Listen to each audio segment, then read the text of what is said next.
اگر آپ کو میری یہ ویڈیو پسند آئے تو like, comment and share, subscribe کرنا مت بھولیے۔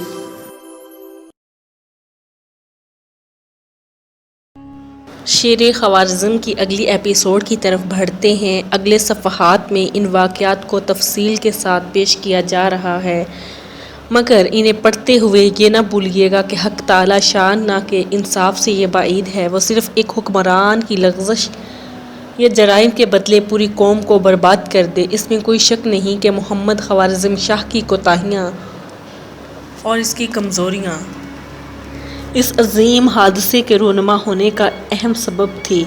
اس طرح تاتاریوں کی بے پناہ فوجی قوت خوارزمی مسلمانوں کے بیرونی اعان سے محروم اور خلیفہ بغداد کی مجرمانہ سرگرمیوں کو بھی اپنی اپنی جگہ اس کے اہم اسباب قرار دیا جا سکتا ہے، مگر یاد رکھیے یہ سب فوری اسباب کا درجہ قدرت خداوندی کسی قوم کو معاف نہیں کرتی۔ اہل اللہ کی پیشن گوئیاں اور غیبی اشارے۔ اس باب میں آپ کو ان حیرت انگیز واقعات اور ظاہری اسباب کا تسلسل جو ملے گا جو عالم اسلام پر تاتاری یورش کی تمہید اور بنیاد بنے، مگر اس باب میں ان کڑیوں پر نظر ڈالنے سے قبل مناسب گوئیوں کا ایک نمونہ بھی قارئین کے سامنے پیش کر دیا جائے جو ان دونوں حیران کن طور پر ظاہر ہو کر مسلمانوں کو مستقبل کی پیش بندیوں کی طرف متوجہ کر رہی تھی۔ شیخ نجم الدین کبرا رحمۃ اللہ علیہ کی پیش گوئی۔ شیخ نجم الدین خوارزم کی مشہور و معروف بزرگ ہستی تھے۔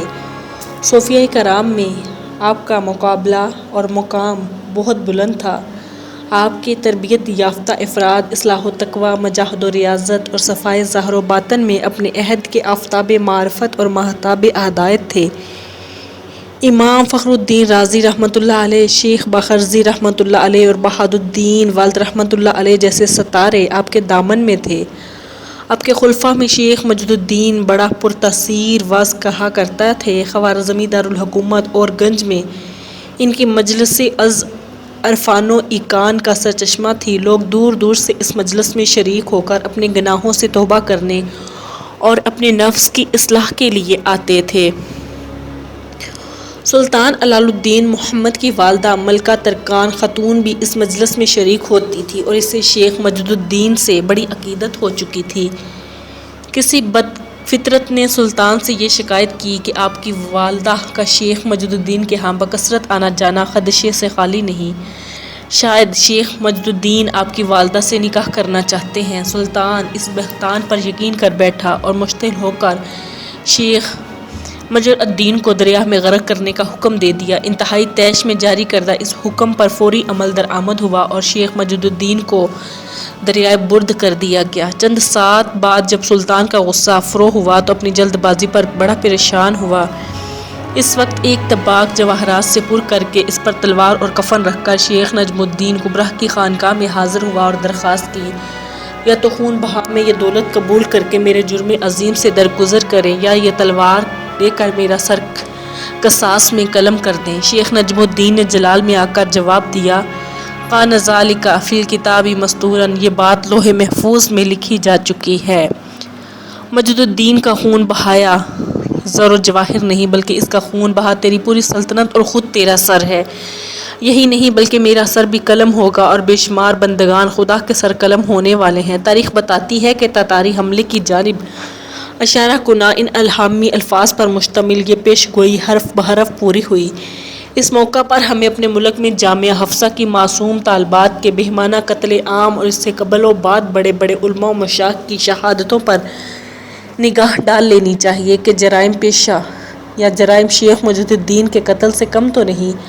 وہاں تو خوارزم شاہ پشیمان ہوا تھا اور خون بہا ادا کرنے کو تیار تھا، جبکہ یہاں مظالم پر فخر یا معنی خیز خاموشی ہے اور مجرموں کے خلاف فریاد کے لیے انصاف کا کوئی دروازہ نہیں۔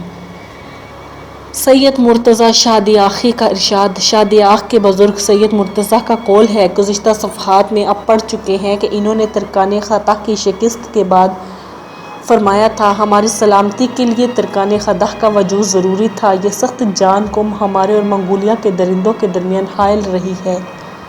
اب اس دیوار کے ٹوٹنے کے بعد منگولیا کے جنگجوؤں کا طوفان عنقریب ہم پر امڈ آئے گا۔ چنانچہ کچھ ہی عرصے بعد جب چنگیز خان کی قیادت میں منگولیا کے شکاری گول در گول عالم اسلام پر چھپٹے تو جھیل بیکال سے لے کر دریائے سیہو تک کوئی فردان کے راستے میں آڑے آنے والا نہ تھا۔ بیکال سے لے کر دریائے سیہو تک کوئی فردان کے راستے میں نہ آنے والا تھا۔ پرندوں کی پکار۔ شمس الدین جزری نے اپنی تاریخ میں ایک تاجر کا چشم دید واقعہ تحریر کیا ہے جو بڑا ہی عجیب اور حیرت ناک ہے۔ اس تاجر نے کہا، جب کبھی میں عجم کا سفر کرتا ہوں تو جزیرہ کا حاکم میرے ہاتھ سلطان محمد خوارزم شاہ کے لیے بہت سے طوائف بھیجوایا کرتا ہے۔ ایک بار میں سلطان محمد خوارزم شاہ کے لشکر میں تھا۔ اس دن لشکر کے سواروں کی تعداد 6 لاکھ تھی اور تقریباً اتنے ہی سپاہی ان کے علاوہ تھے، اور یہ لشکر سمندر کی لہروں کی طرح موجیں مارتا جا رہا تھا۔ ایک رات لشکر نے حسب معمول پڑاؤ ڈالا۔ اچانک رات کو وحشت ناک تاریکی میں ایک عجیب اور پراسرار آواز گونجنے لگی، یا کافرۃ اقتلوا الفجرا، اے کافر گناہ گاروں کو قتل کر دو۔ پھر کہا گیا، اے کافرو گناہ گاروں کو قتل کر دو۔ لوگوں نے پکارنے والے کو تلاش کیا مگر کوئی دکھائی نہ دیتا تھا۔ ہاں کچھ پرندے تھے جو مسلسل فضا میں منڈلا رہے تھے۔ ان کا ایسے وقت میں منڈلانا بھی ایک عجیب بات تھی۔ اگلی رات کو لوگوں نے پھر یہی پکار سنی اور وہ پرندے اس طرح منڈلائے ہوئے نظر آئے، اور پھر تیسری رات کو بھی یہی قصہ پیش آیا، جس سے یقین ہو گیا کہ یہ پرندوں ہی کی پکار ہے۔ اس ماہر العقول اعلان سے لوگ خوفزدہ ہو گئے اور انہیں محسوس ہونے لگا کہ عنقریب کوئی غیر معمولی حادثہ پیش آنے والا ہے۔ چنانچہ آئندہ چند سالوں میں یہ خدشہ حقیقت بن کر سامنے آ گیا۔ تتاری یلغار کے اسباب: پہلی کڑی، خوارزم شاہ اور خلیفہ بغداد کی ناچاکی۔ خلیفہ بغداد کے ساتھ خوارزمی حکمرانوں کے تعلقات سلطان تکش کے زمانے میں کچھ خوشگوار نہ رہے تھے۔ پھر بھی جب علال الدین محمد خوارزم شاہ کا سمند اقبال اوج ثریہ پر پہنچا تو خلیفہ ناظر کو بغداد کے دروازوں پر ایک جنگجو مطلق العنان فرمانروا کی موجودگی سخت ناگوار محسوس ہونے لگی۔ بہت خوب ہوتا ہے کہ بغداد اور خوارزم کی حکومتیں اس موقع پر باہمی تعلقات کو بہتر بنانے کی سعی کرتی اور عالم اسلام کے داخلی اتحاد، اپنی رعایا کی فلاح و بہبود، اندرونی دین دشمن قوتوں کی سرکوبی اور بیرونی کفریہ طاقتوں سے جہاد جیسے مفید امور اپنی طرف توجہ مرکوز کرتی۔ لیکن سدا افسوس کہ دونوں جانب کے حکمران طبقے نے اس نازک زمانے میں منافرت کی آگ دہکانے کے لیے مزید ایندھن استعمال کیا۔ حتیٰ کہ یہ دونوں عظیم حکومتیں جو اپنی قوت و شوکت اور بے پناہ وسائل کے لحاظ سے تمام عالم میں اسلامی فتوحات کی دھاک بٹھا سکتی تھی، ایک دوسرے کی بدترین دشمن بن گئی اور دن رات ایک دوسرے کو نیچا دکھانے کے لیے سرگرم رہنے لگی۔ اس کشاکشی کی ابتدا علال الدین محمد خوارزم شاہ کی تخت نشینی کے ساتھ ہی ہو گئی تھی۔ دراصل پھر بھی جب علال الدین محمد خوارزم شاہ کا سمند اقبال اوج ثریہ پر پہنچا تو خلیفہ ناصر کو بغداد کے دروازوں پر ایک جنگجو مطلق العنان فرمانروا کی موجودگی سخت ناگوار محسوس ہونے لگی۔ بہت خوب ہوتا کہ بغداد اور خوارزم کی حکومتیں اس موقع پر باہمی تعلقات کو بہتر بنانے کی صحیح ترقی کرتی اور عالم اسلام کے داخلی اتحاد، اپنی رعایا کی فلاح و بہبود، اندرونی دین دشمن قوتوں کی سرکوبی اور بیرونی کفریہ طاقتوں سے جہاد جیسے مفید امور پر اپنی توجہ مرکوز کرتی۔ لیکن سدا افسوس کہ دونوں جانب کے حکمران طبقے اپنی قوت و شوکت اور بے پناہ وسائل کے لحاظ سے تمام عالم میں اسلامی فتوحات کی دھاک بٹھا سکتی تھی، ایک دوسرے کی بدترین دشمن بن گئی اور دن رات ایک دوسرے کو نیچا دکھانے کے لیے سرگرم رہنے لگی۔ اس کشاکشی کی ابتدا علال الدین محمد خوارزم شاہ کی تخت نشینی کے ساتھ ہی ہو گئی تھی۔ دراصل ہر نئے خود مختار حکمران کی تخت نشینی کے موقع پر دربار خلافت سے اسے پروانۂ حکومت اور خلعت عطا ہوئی تھی۔ خلیفہ کی طرف سے چھوٹے چھوٹے صوبوں کے خود مختار حاکموں کو یہ پروانہ اور خلعت عطا کر دی جاتی تھی، لیکن خوارزم شاہ سے اپنی دلی رنجش کی بنا پر خلیفہ نے اسے اس عزت افزائی سے محروم رکھا تھا، حالانکہ وہ عالم اسلام کی عظیم ترین حکومت کا مالک تھا۔ ظاہر ہے یہ کھلی بے انصافی تھی۔ کچھ مدت بعد جب خوارزم شاہ نے غوری حکمرانوں کو شکست دے کر ان کے ملک پر قبضہ کیا تو ان کے ریکارڈ سے خلیفہ کے بعض ایسے خطوط بھی برآمد ہوئے جن میں سلاطین غور کو خوارزم پر حملہ کرنے کی تاکید کی گئی تھی۔ اس سے خوارزم شاہ کا مزاج مزید برہم ہو گیا، تاہم وہ وقت کا منتظر رہا۔ آخر جب اسے مشرق و مغرب میں حیرت انگیز فتوحات حاصل ہوئی تو اس نے بغداد کو قدموں پر جھکانے کا فیصلہ کر لیا۔ اس نے خلیفہ سے اس مرتبے اور اعزاز کا مطالبہ کیا جو اس سے قبل عظیم سلاجقہ حکمرانوں کو حاصل تھا کہ وہ گزشتہ صدی میں خلیفہ کے محافظ، سرپرست اور بغداد کے منتظم شمار ہوتے تھے، اور جمعے کے خطبے میں خلیفہ ان کا ساتھ ان کا نام بھی لیا جاتا تھا۔ اب چونکہ ان کی جاگیر علال الدین محمد خوارزم شاہ نے لے لی تھی، لہٰذا وہ ان کے جملہ اعزازات کو اپنا حق تصور کرتا تھا اور اس بہانے بغداد پر سیاسی بالادستی کا خواہاں تھا۔ اس مقصد کے لیے اس نے 414 میں قاضی مجیر الدین عمر بن سعد الخوارزمی کو سفیر بنا کر بغداد بھیجا، مگر کوشش کام رہی اور ناکام کوشش کے ساتھ اپنی خود مختاری گنوانا کیسے پسند کر سکتا تھا۔ اس نے خوارزم شاہ کو اس کے حسب دل خواہ مقام دینے سے انکار کر دیا۔ خلیفہ کا جواب تھا، حکومتوں کے الٹ پھیر اور حالات کی گردش نے ہمارے آبا کو مجبور کیا تھا وہ سلجوقی سلطنت کے بانی تغرل سے مدد لیں اور اس کے ماتحت رہیں، مگر اب زمانہ گزرنے کے بعد یہ مناسب نہیں کہ خلافت بغداد کے کاندھوں پر ایک باہر کا حکمران مسلط رہے اور جو چاہے فیصلہ کرے۔ اس کے علاوہ خوارزم شاہ کو اللہ تعالیٰ نے جو وسیع سلطنت عطا کی ہے، اس کے ہوتے ہوئے اسے بغداد بیچ کر یہ مطالبہ دہرانا بے سود ہے۔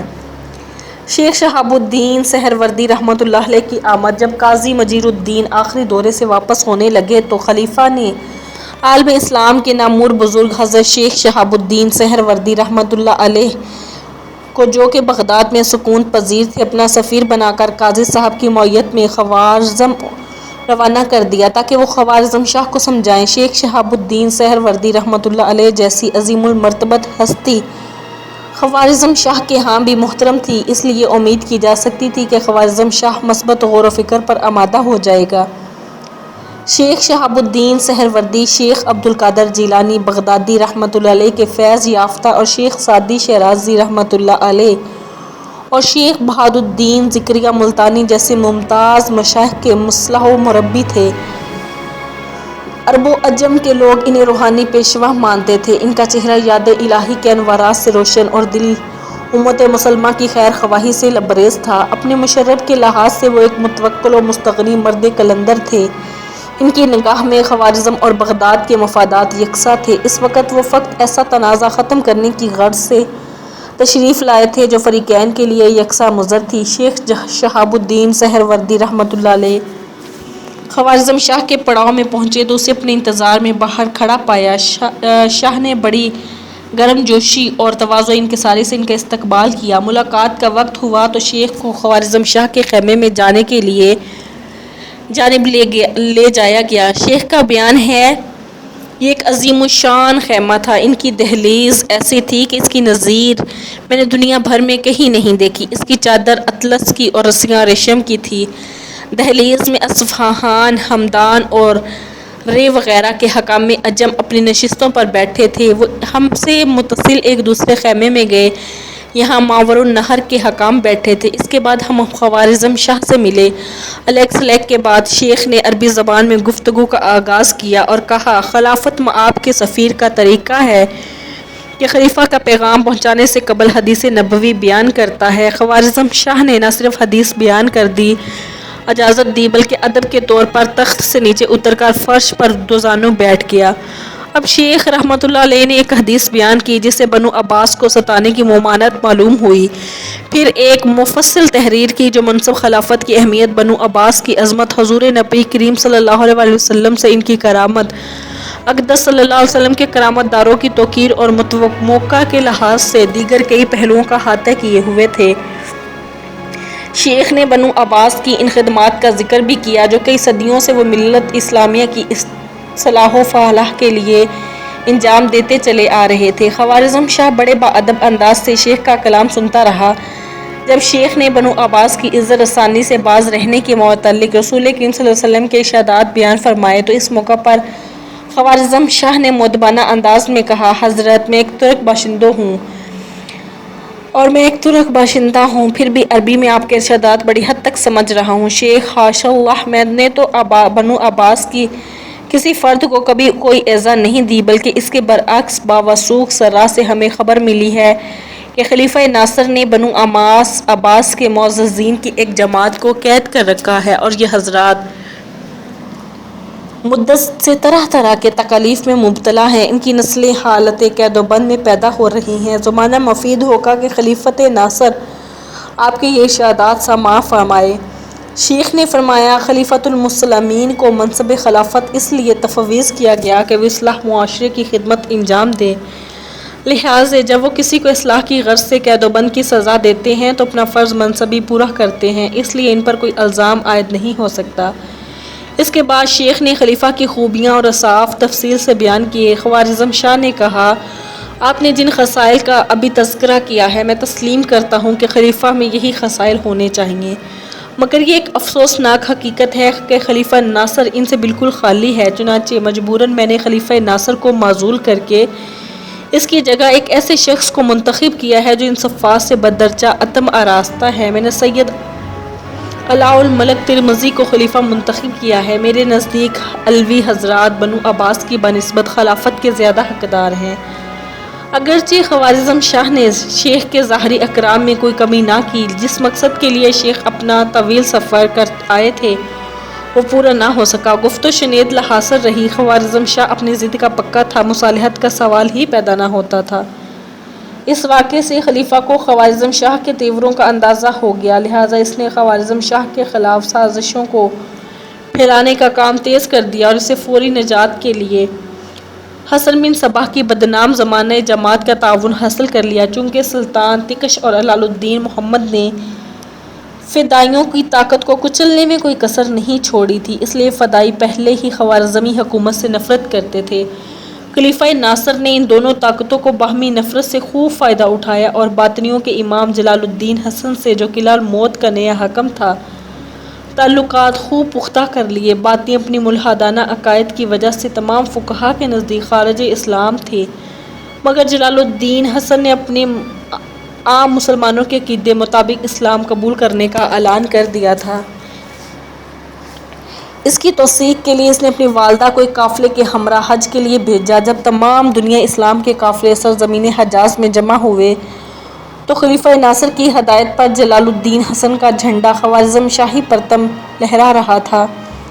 ممکن ہے کہ خلیفہ کے اس حکم کا مقصد محض ایک نومسلم حاکم کی دلجوئی کرنا ہو، مگر خوارزم شاہ خلیفہ کے ہر اقدام کو شک کی نگاہ سے دیکھنے لگا تھا، لہٰذا جب خوارزمی حجاج کے قافلے سالار نے حج سے واپسی پر سلطان کو اس واقعے کی اطلاع دی تو اس نے یہی گمان کیا کہ خلیفہ نے خوارزمی پرچم کی ہتک کی ہے۔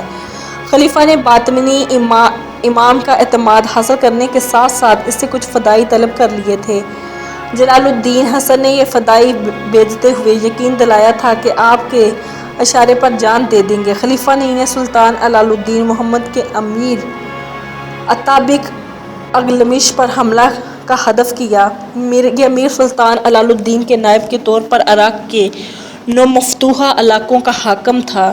فدائیوں نے اس وقت نشانہ بنایا جب وہ حجاج کرام کے قافلے کے استقبال کے لیے نکلا۔ اس موقع پر حاجیوں کے لباس میں ملبوس فدائی خنجر برداروں نے اچانک حملہ کر کے اسے شہید کر دیا۔ اس کی موت سے عراق کے کئی اضلاع خوارزمی عملداری سے نکل گئے اور انہیں واپس لینے کے لیے خوارزم شاہ کو دوبارہ مہم جوئی کرنا پڑی۔ اگلا شکار خود سلطان جلال الدین محمد تھا۔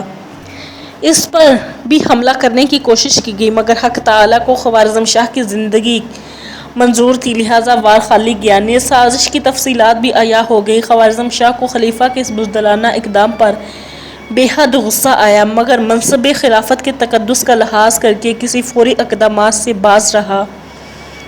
ابو المظفر ثبت ابن جوزی نے مرآت الزمان میں خلافت بغداد کے امام پر سلطان جلال الدین کے خلاف بغاوت برپا کرنے کی ایک اور کارروائی کا ذکر کرتے ہوئے کہا ہے، وہ لکھتے ہیں، جب سلطان جلال الدین محمد خوارزم شاہ نے ہمدان میں پڑاؤ ڈالا تو خلیفہ کے نائب وزیر معید الدین محمد ابن کمی نے خوارزم شاہ کے بعض عساکر سے خفیہ طور پر مراسلت کی اور انہیں لالچ دیتے ہوئے ان سے شہروں کی حکومت کا وعدہ کیا۔ پس ان خوارزم سپاہیوں نے خطائی سپاہیوں سے مل کر جو اپنی آخری شکست کے بعد خوارزمی فوج میں بھرتی ہو گئے تھے سلطان کے قتل کا منصوبہ بنایا۔ ابن کمی نے ان باغیوں کے لیے بطور انعام و دولت کے خزانے اور گھوڑوں کے گلے روانہ کر دیے۔ یہ سازش سلطان کی قوت میں کمی کا سبب بن گئی۔